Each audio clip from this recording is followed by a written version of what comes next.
আরজিকর তদন্তে সিবিআই নজরে দুটি মোবাইল, ধর্ষণ, খুন ও প্রমাণ লোপাটের রহস্য লুকিয়ে দুই মোবাইলে। দুটি মোবাইল থেকে কি তথ্য ডিলিট? দুই মোবাইল কেন্দ্রীয় ফরেনসিক ল্যাবে পাঠাচ্ছে সিবিআই। শিয়ালদা আদালত থেকে মিলল অনুমতি।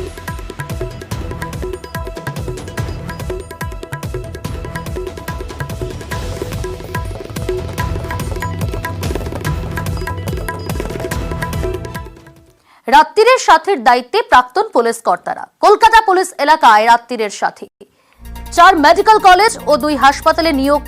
নাম সুপারিশ কলকাতা পুলিশ কমিশনারের। 6 দায়িত্বপ্রাপ্তের নাম ঘোষণা স্বাস্থ্য ভবনের। রাত্রির সাথীর দায়িত্বে প্রাক্তন পুলিশ কর্তারা। কলকাতা পুলিশ এলাকায় রাত্রির সাথী, 4 মেডিকেল কলেজ ও 2 হাসপাতালে নিয়োগ। নাম সুপারিশ কলকাতার পুলিশ কমিশনারের।